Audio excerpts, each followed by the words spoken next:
Hello mga kaibigan, meron ako na-encounter na problem dito sa may GCash app ko. Hindi ako makapag-login kasi kahit tama naman na MPin na nilalagay ko, nakalagay incorrect MPin.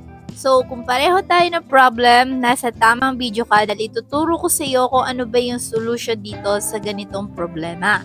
So, here makikita niyo yung aking GCash app and maglalagin ako gamit nga yung aking MPin and makikita nyo habang nilalagay ko yung aking MPin, sure naman ako na tama yan pero ang lumalabas dito incorrect MPin. And yung account natin malala kapag nag-try tayo ng 3 beses tapos nag-fail.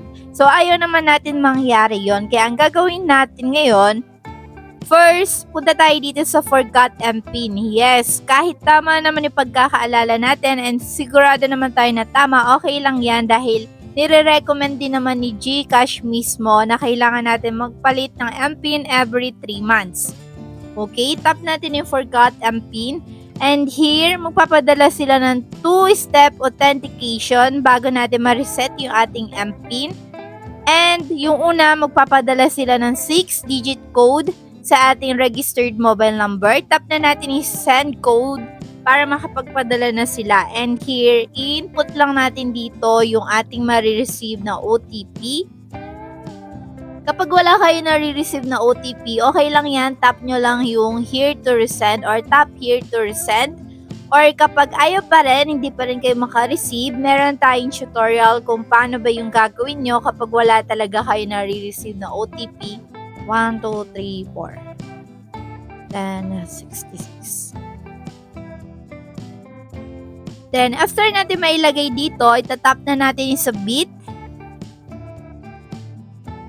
And eto na yung pangalawang verification natin. Kailangan natin mag-take ng selfie para ma-verify natin yung ating identity. And by the way, kung nagkakaroon naman kayo ng problem sa pagbe-verify ng face recognition nyo, don't worry dahil meron na din tayong solution dyan. Yung link ay nasa comment section. Anyway, tap na natin yung next.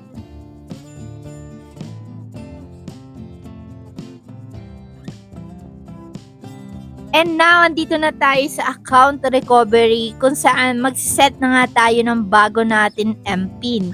And please avoid yung mga madaling mahulaan na MPin katulad ng 1, 2, 3, 4 or yung birthday nyo, okay? After natin makapag-set, itap na natin yung submit.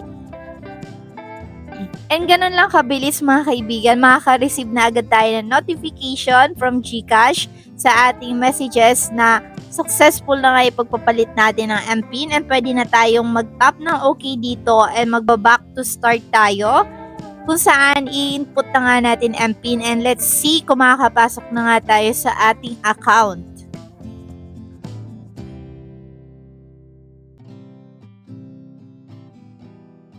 And that's it. Ayan, makikita nyo, opening na yung aking GCash.